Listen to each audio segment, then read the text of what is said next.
Grivnier est un des quartiers de Liège situé sur la rive droite de la Meuse, au nord de Lourdes. Grivnier a été une commune autonome avant d'être rattachée à Liège lors de la fusion des communes en 1977.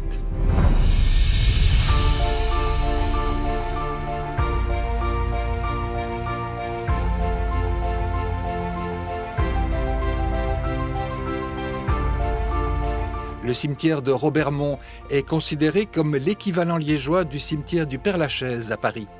Tous les deux couvrent un peu plus de 40 hectares et abritent les dernières demeures d'hommes et de femmes dont les noms ont souvent traversé l'histoire. Le visiteur s'y promène comme dans un grand livre d'histoire, écrivait Chantal Mézène, auteur d'ouvrages sur le cimetière de Robermont.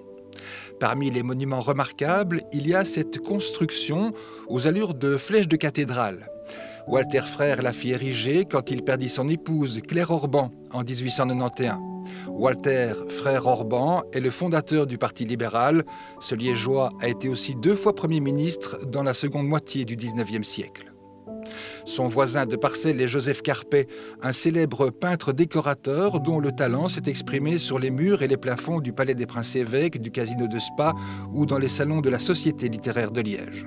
La partie ancienne du cimetière a été classée en 2002.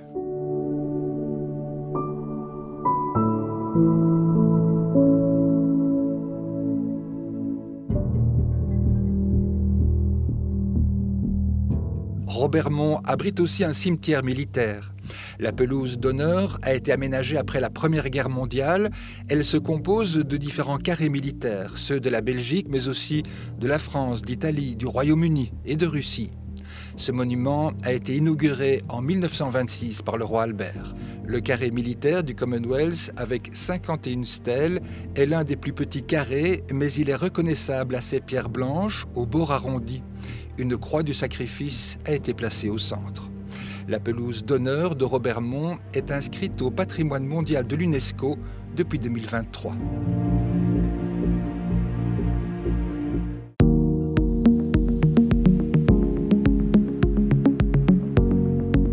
Le dépôt de Robermont a été construit en 1981. C'est le plus grand dépôt de bus de Wallonie. Le parc de Robermont compte 330 bus, dont une petite centaine sont des bus articulés. Le bureau des départs planifie environ 400 sorties par jour. Le plus spectaculaire, c'est entre 5h30 et 7h30 le matin. En une paire d'heures, 200 bus quittent le dépôt. Au total, près de 1200 personnes travaillent ici pour assurer ce service public. Dans un souci d'économie et d'écologie, pour le lavage quotidien de la flotte des bus, ce sont 4 citernes d'eau de pluie qui sont utilisées.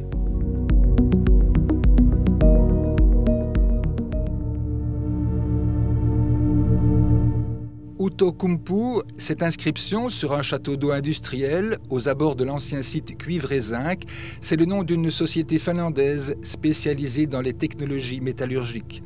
C'est aussi un des nombreux pavillons sous lesquels la société Cuivre et Zinc est passée au cours des 25 dernières années de son existence. Au départ, en 1882, ce sont 3 entreprises liégeoises actives dans la transformation du cuivre qui fusionnent, Francotte, Chaudoir et Pirlot. La société Cuivre et Zinc aura été pendant près d'un siècle un des fleurons de l'industrie métallurgique de la région. On y fabriquera des épingles, des agrafes, des tubes sans soudure. Après la Seconde Guerre mondiale, l'usine fabriquera par exemple des douilles d'obus et des cartouches. L'entreprise a participé à la fabrication des premières pièces en euros.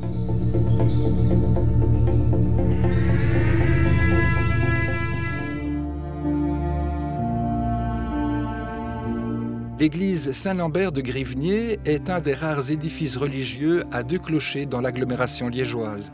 Le bâtiment a été élevé par des moines oblats à la fin du XIXe siècle.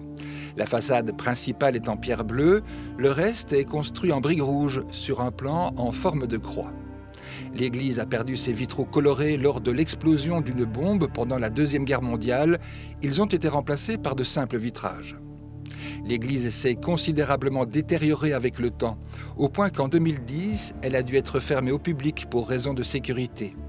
En 2017, faute de moyens pour restaurer l'édifice, le bien a été vendu à une communauté protestante qui souhaitait restaurer le bâtiment pour y établir un lieu de culte.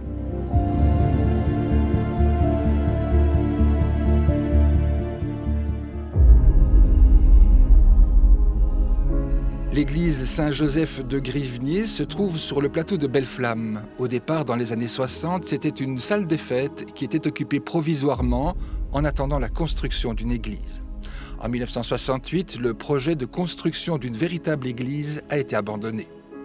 L'architecture du bâtiment présente des éléments caractéristiques du style brutaliste comme l'usage du béton, la structure du bâtiment composée d'une répétition de blocs, les poutres de suspension de la toiture placées à l'extérieur ou encore l'absence d'ornement.